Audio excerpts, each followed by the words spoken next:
untuk semua kebaikan yang Kau sudah nyatakan kepada kami. Kami ada sebagaimana kami ada, ini semua karena kasih sayang Tuhan buat kami semua. Kami siap lagi untuk belajar firman Tuhan. Tolong kami, terangi kami dengan Roh-Mu yang kudus, supaya kami semua dapat memahami, dapat mengerti kebenaran firman Tuhan di hari ini, untuk memberikan nasihat bagi kami, motivasi bagi kami, kekuatan buat kami, berkat buat kami semuanya. Pakai hamba-Mu yang akan menguraikannya, dan kami semua yang siap untuk mendengarkannya, biarlah kami semua memperoleh kebenaran dari firman Tuhan yang menjadikan berkat buat kami semuanya. Kami percayakan saja semuanya ini hanya ke dalam tangan Tuhan. Dan semua terjadi seturut dengan kehendak Tuhan saja. Dan akhirnya nama Tuhan yang dimuliakan di dalam semuanya. Terpujilah Engkau Bapa kekal untuk selama-lamanya. Kami serahkan saja pemberitaan firman Tuhan ini dari awal hingga akhir, sampai selama kami ada dalam kesempatan untuk mendengarkannya di dalam tangan Tuhan. Dalam nama Tuhan Yesus kami berdoa dan bersyukur. Haleluya. Amin.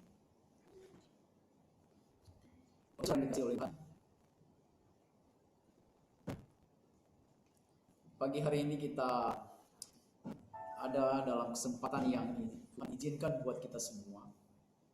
Sekalipun ada badai yang begitu besar ya, yang menghantui kita semua, yang memang membuat kita gelisah, yang membuat kita mengalami sesuatu pengalaman yang berat, pengalaman yang sulit. Tapi mari kita melihat ada kebenaran yang mendasar buat kita untuk memberikan kepada kita motivasi, memberikan kepada kita satu hal yang menguatkan dari kebenaran firman Tuhan yang ada. Kita melihat dari kitab Lukas ya. Lukas ini memberikan kepada kita gambaran tentang sesuatu yang penting dan bermakna buat kita semua. Bukan hanya kepada mereka, tetapi kepada kita juga di zaman sekarang ini. Saya beri kita hari ini satu tema atau satu judul, sebab dia hidup ada hari esok. Ya, sebab dia hidup ada hari esok. Ini sebenarnya satu lagu yang sudah dikarang dan dibuat, yang sangat menginspirasi banyak orang, yang sangat memberkati banyak orang. Oleh karena itu dalam kesempatan ini mari kita melihat apa yang sesungguhnya terjadi ketika peristiwa Yesus mati dan peristiwa Yesus bangkit. Kita melihat ada gambaran yang besar ya dalam kehidupan pada waktu itu. Bagaimana murid-murid ya, bagaimana mereka yang saat itu juga yang menyaksikan langsung peristiwa itu. Peristiwa tentang kematian Tuhan Yesus. Memang kita tidak ada di sana, tetapi dari firman Tuhan kita diingatkan, kita diberitahu bahwa ada kebenaran yang betul-betul bisa memberikan dorongan yang besar kepada kita semua. Saya membayangkan juga situasi yang mereka hadapi pada waktu itu, ya, sama mungkin persis dengan kita sedang menghadapi situasi yang ada sekarang ini, yaitu dengan badai corona ini, ya. Bagaimana mereka pada waktu itu sedang mengalami hal-hal yang dahsyat bersama dengan Tuhan Yesus. Yesus menyembuhkan banyak orang. Yesus membuat tanda-tanda ajaib. Tetapi pada waktu itu mereka diperhadapkan dengan yang namanya kematian Tuhan Yesus itu sendiri. Seorang yang menjadi figur mereka, seorang yang menjadi idola mereka. Tapi tiba-tiba harapan mereka seolah-olah sirna. Tetapi hari ini mari kita melihat dari kitab Lukas ada kebenaran yang penting untuk kita bisa renungkan bersama-sama. Sebab dia hidup ada hari esok. Dalam Lukas 24 ayat 1 sampai 12 ini, bagaimana Lukas memberitahukan ada perempuan-perempuan pemberani, ya.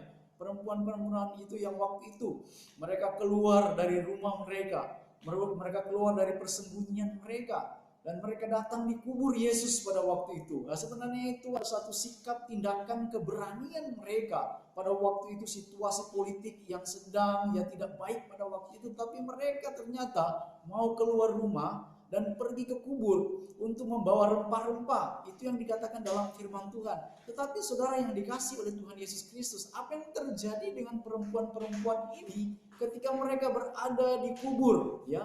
Ketika mereka berada di kubur pada waktu itu, ya, dikatakan di sana kubur kosong, ya. Mereka melihat kubur kosong, saudara.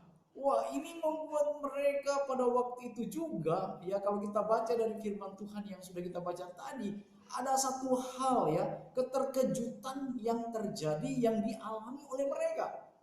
Padahal mereka pada waktu itu punya niat yang baik, ya. Mereka mau datang, tetapi ada satu hal, ya, pengalaman yang luar biasa yang dikatakan oleh firman Tuhan, yaitu kubur kosong. Ada kata apa? Kata galau di sana, saudara. Mereka galau, ya. Mereka mengalami hal yang sama seperti semua makhluk yang ada di muka bumi ini. Galau adalah pikiran kacau, tidak karuan, yang membawa perasaan gelisah. Galau merupakan bagian dari takut, ya. Galau dialami oleh semua lapisan umur. Walaupun istilah ini lebih ngetren kepada anak-anak muda atau remaja, tetapi sebenarnya ini mewakili kita semua sebagai umat manusia yang ada di bawah kolong langit ini, saudara. Coba bayangkan ketika mereka datang dan mereka terkejut, mereka melihat sesuatu yang mengejutkan mereka. Coba perhatikan baik-baik dari kebenaran firman Tuhan. Ayat 2 berkata begini, mereka mendapati batu sudah terguling dari kubur itu. Itu yang mereka saksikan. Mereka berpikir, kenapa itu bisa terjadi? Sedangkan kubur itu dijaga. Batu yang menutupi kubur itu begitu besar, ya, tidak ada satupun yang bisa menggulingkan itu. Banyak orang harus menggulingkan itu. Dan tiba-tiba dikatakan kubur itu, ya, ayat 2, ayat 3. Dan setelah masuk mereka tidak menemukan mayat Tuhan Yesus. Wah, mereka tambah panik, mereka terkejut, mereka melihat sesuatu yang mereka saksikan sendiri. Lalu ayat 4 ya, kita melihat sementara mereka berdiri termangu-mangu karena hal itu, tiba-tiba ada 2 orang berdiri dekat mereka memakai pakaian yang berkilau-kilauan. Mereka termangu-mangu. Mari kita terjemahkan termangu-mangu itu, yaitu mungkin sesuatu yang saya katakan kegalauan dan lain sebagainya. Campur aduk, saudara. Campur aduk, bahkan di situ dikatakan ayat 5, mereka sangat ketakutan dan menundukkan kepala. Artinya ada sesuatu yang terjadi di dalam diri mereka. Padahal mereka sungguh-sungguh pada waktu itu punya keberanian keluar rumah dan pergi mau menyaksikan kubur itu. Tetapi ternyata yang mereka saksikan berbeda dari apa yang ada dalam benak pikiran mereka. Mereka ketakutan. Mereka menundukkan kepala, mereka merasa cemas, mereka merasa gelisah, mereka galau dan tidak tahu harus berbuat apa, menyaksikan sesuatu yang ada di depan mata mereka. Bukankah ini juga yang menghantui kita sekarang ini? Bukankah ini juga yang membuat kita cemas? Bukankah sekarang ini juga membuat kita khawatir? Bukankah juga hal ini yang sama? Kita dikarantina di rumah, kita tidak bisa berpergian seperti biasanya, kita tidak bisa ke mall, kita tidak bisa lagi ke tempat wisata, kita tidak bisa lagi ke tempat-tempat yang ramai.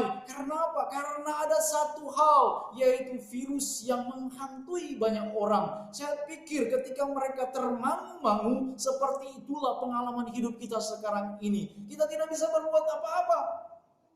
Kita gelisah, kita khawatir, kita tidak tahu harus berbuat apa juga. Saya membayangkan perempuan-perempuan ini, ya, ketakutan mereka, ya, dikatakan mereka sangat ketakutan. Saudara, saya belum pernah melihat hantu, ya. Banyak orang berkata ketika melihat hantu, wah, mereka begitu takut. Nah, ketakutan yang seperti apa? Inilah bayangan perempuan-perempuan ketika waktu itu mereka menyaksikan Yesus tidak ada. Mayatnya sudah tidak ada. Firman Tuhan berkata, saudara, hari ini dalam situasi yang sama yang seperti kita alami sekarang ini, ada satu kebenaran yang penting untuk kita renungkan bersama. Sebab dia hidup, ada hari esok. Sebab dia hidup, ada hari esok. Inilah yang menjadi penting di tengah kegalauan, ketidakpastian, kegelisahan, dan kecemasan. Ada berita baik. Ada berita yang menggembirakan saudara. Ada berita yang membuat kelegaan. Ada berita yang membuat kita sesuatu bersuka cita. Seperti para perempuan ini kalau kita perhatikan setelah mereka mendengar berita itu, mereka pulang. Mereka pergi menceritakan sesuatu yang terjadi saudara. Sampai murid-murid Tuhan Yesus pada waktu itu tidak percaya. Dan akhirnya mereka pergi juga menyaksikan itu. Dan ini hal yang luar biasa saudara. Di tengah-tengah kita saat ini menghadapi virus ini. Ada berita baik. Apakah berita baik itu? Firman Tuhan berkata di dalam Lukas, ya, mengapa kamu mencari Dia yang hidup di antara orang mati? Saudara, ada pesan penting buat kita di tengah-tengah situasi yang seperti ini adalah Dia yang hidup. Malaikat Tuhan berkata kepada perempuan itu, mengapa kamu mencari Dia yang hidup di antara orang mati? Diteruskan, Ia tidak ada di sini, Ia telah bangkit. Ingatlah apa yang dikatakannya kepada kamu ketika Ia masih di Galilea. Saudara, ini ajaran Yesus yang penting buat kita. Di tengah kegalauan, di tengah ketidakpastian, di tengah kebingungan, di tengah banyak hal badai seperti sekarang ini saudara. Firman Tuhan berkata, mengapa kamu mencari Dia yang hidup? Ini berita yang penting saudara. Berita yang menggembirakan buat kita. Virus boleh ada, tetapi Yesus hidup. Virus boleh ada, tetapi Yesus hidup. Saudara yang dikasihi oleh Tuhan, Yesus hidup. Yesus bangkit. Inilah momen yang penting buat kita di hari ini. Di mana kita sudah mengenang, yang memperingati kematian Tuhan Yesus pada hari Jumat yang lalu. Tetapi hari ini ada kepastian yang baik buat kita. Yesus hidup. Yesus sudah bangkit. Artinya memberikan sesuatu yang penting buat kita untuk menjalani kehidupan. Ada virus, tetapi ada Yesus yang hidup. Ada corona, tetapi ada Yesus yang bangkit. Untuk menjadi jawaban buat kita di tengah kegalauan, di tengah ketidakpastian, di tengah kekhawatiran, di tengah banyak hal yang menghimpit kita. Tetapi ada satu berita yang penting untuk kita renungkan, yaitu Yesus hidup. Saudara yang dikasihi dalam Tuhan, ada hal yang penting di sini katakan. Ketika Yesus hidup, yang pertama adalah ada kepastian hari esok. Saudara, ketika Yesus hidup, malaikat berkata, mengapa engkau mencari Yesus yang hidup? Ini sebenarnya jaminannya. Yesus hidup berarti ada kepastian hari esok. Hari esok kepada kita masih sesuatu yang belum kita ketahui. Tetapi firman Tuhan berkata, Yeremia 29 ayat 11, sebab aku ini mengetahui rancangan-rancangan apa yang ada padaku mengenai kamu.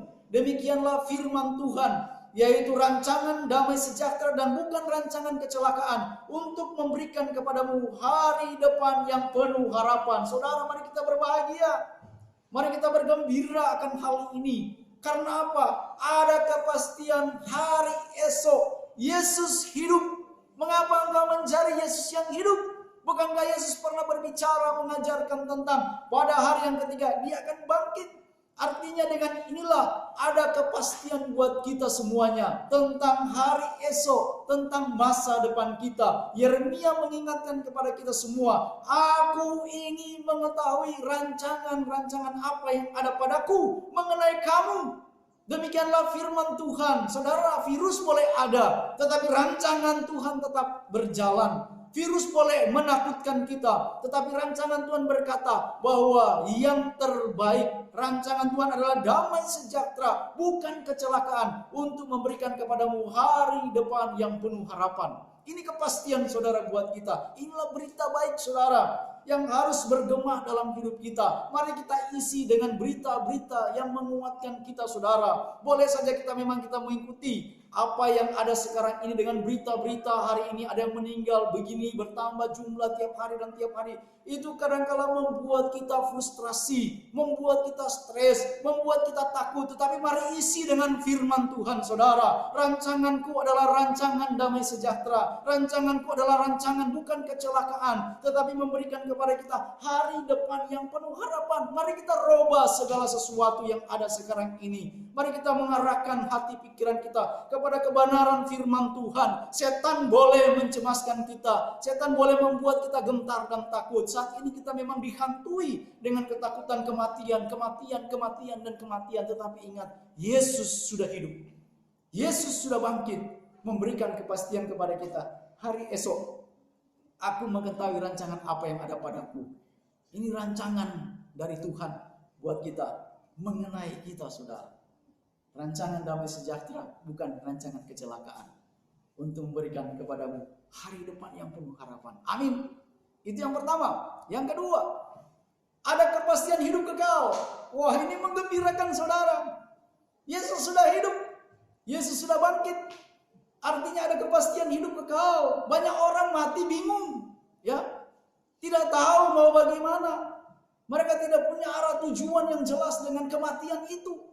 Tetapi Yesus bangkit, Yesus hidup, memberikan kepastian buat kita. Yohanes 11 ayat 25 berkata, jawab Yesus, akulah kebangkitan dan hidup. Barang siapa percaya kepadaku, ia akan hidup walaupun ia sudah mati. Wah, ini jaminan saudara. Jaminan buat kita. Kepastian hidup kekal. Kepastian yang namanya jaminan buat hidup kita hari ini dan bahkan sampai selamanya. Yohanes 10:28 berkata, dan aku memberikan hidup yang kekal kepada mereka dan mereka pasti tidak akan binasa sampai selama-lamanya dan seorang pun tidak akan merebut mereka dari tanganku. Wah, hebat saudara. Ada jaminan hidup kekal. Ada kepastian hidup kekal buat kita semua. Inilah yang namanya berita yang baik, saudara. Coba itu gemakan setiap saat dalam kehidupan kita. Ketika Anda bekerja, ketika Anda beraktivitas, di mana saja saudara. Mari kita renungkan firman Tuhan ini yang memotivasi kita. Ada kepastian hidup kekal. Akulah kebangkitan dan hidup. Tidak ada seorang pun yang bisa merebut dari tanganku. Berita gembira. Berita yang baik yang diberikan kepada kita di momen Paskah ini, kebangkitan Kristus. Dan yang ketiga, ada kepastian keselamatan saudara. Kisah 4 ayat 12 berkata, dan keselamatan tidak ada dalam siapapun juga selain di dalam Dia, sebab di bawah kolong langit ini tidak ada nama lain yang diberikan kepada manusia yang olehnya kita dapat diselamatkan, saudara. Yesus sudah membuka jalan kepada kita semua. Yesus sudah memberikan satu kesempatan kepada kita, membuka tabir, membuka segala-galanya untuk kita tentang kepastian keselamatan. Di bawah kolong langit ini tidak ada siapapun yang bisa menyelamatkan kita. Hanya di dalam nama Tuhan Yesus Kristus yang bisa memberikan kepastian keselamatan itu. Karena apa? Karena Dia hidup, karena Dia bangkit. Ini pembuktian kepada kita, iman kita adalah iman yang namanya Yesus yang mati dan bangkit, saudara. Artinya supaya kita ada kepastian. Banyak orang tidak tahu tentang keselamatan mereka. Mereka sedang menuju kepada hal-hal yang membuat mereka sendiri tidak tahu. Tetapi kita ada, kita pasti, kita jelas karena firman Tuhan berkata, tidak ada nama yang ada di bawah kolong langit ini yang diberikan kepada Dia untuk bisa memberikan keselamatan hanya di dalam nama Tuhan Yesus Kristus saja. Wah, luar biasa saudara. Ini berita baiknya. Keselamatan itu mulai hari ini, besok, seterusnya, bahkan sampai selama-lamanya. Itulah jaminan Tuhan kepada kita saudara. Inilah hari esok yang penuh harapan. Dia hidup, sebab Dia hidup memberikan kepada kita hari esok yang luar biasa. Tuhan Yesus sangat luar biasa. Tuhan Yesus memberikan sesuatu yang baik buat kita sebagai jaminan kepada kita untuk situasi apapun yang ada di bawah kolong langit ini. Tak perlu kembali galau. Teruslah setia menceritakan berita tentang kebangkitan Kristus melalui karya hidup Anda sekalian. Tantangan demi tantangan memang masih akan dijumpai. Virus ini mungkin akan berlalu, tetapi mungkin juga setelah itu ada juga tantangan yang baru. Tetapi jangan lagi galau, karena kita punya harapan, punya kepastian. Hidupmu di tangan Tuhan, itu suatu kepastian yang menenteramkan kita. Apapun tantangannya, jangan lagi galau, tetapi bersyukur selalu. Mari kita mulai bersyukur kepada Tuhan. Ingat Roma 8 ayat 28 berkata apa? Aku tahu ya, dalam segala hal Tuhan turut bekerja untuk mendatangkan kebaikan. Kalaupun ada virus seperti ini, ingat ada kebaikan Tuhan yang disertakan di dalamnya. Bersyukur akan membuat kita selalu bahagia, bukan sebaliknya. Ingat firman-Nya, Tuhan tetap bersamamu. Percayalah, karena itu saudara-saudaraku yang kekasih, berdirilah teguh, jangan goyah, dan giatlah selalu dalam pekerjaan Tuhan. Sebab kamu tahu bahwa dalam persekutuan dengan Tuhan jerih payahmu tidak sia-sia. Ini yang harus memotivasi kita semua. Kita harus giat saudara. Apalagi dalam pekerjaan Tuhan. Kita harus tunjukkan yang terbaik. Jangan goyah. Memang ada badai. Memang ada virus. Memang ada yang mengkhawatirkan. Memang ada yang membuat kita takut. Tetapi firman Tuhan berkata, ada berita baik buat kita. Yesus hidup. Yesus sudah bangkit. Jangan goyah. Giatlah selalu dalam pekerjaan Tuhan. Karena firman Tuhan berkata, jerih payahmu tidak akan pernah menjadi sia-sia. Tuhan memberkati kita semua. Mari kita berdoa. Bapa, terima kasih untuk kebaikan-Mu buat kami semua. Kami ada karena kebaikan Tuhan. Terima kasih pertolongan Tuhan buat kami untuk firman Tuhan yang sudah diberikan kepada kami hari ini. Biar kiranya kebenaran firman-Mu inilah yang akan meneguhkan kami di dalam kami menjalani kehidupan yang ada. Dan biar kiranya Tuhan sendiri yang akan menolong kami di dalam perjalanan hidup kami ini. Sehingga nama Tuhan senantiasa dimuliakan. Diberkati kami semua yang sudah mendengarkan firman Tuhan. Dalam nama Tuhan Yesus Kristus kami berdoa, mengucap syukur untuk semua yang Tuhan sudah berikan kepada kami. Terlebih di dalam kesempatan yang baik ini, di mana kami sudah mendengarkan kebenaran firman Tuhan. Hanya di dalam nama Tuhan Yesus, Tuhan yang hidup, Tuhan yang bangkit, Tuhan yang memberikan kemenangan buat kami semua. Kami sudah berdoa dan mengucap syukur. Haleluya. Amin.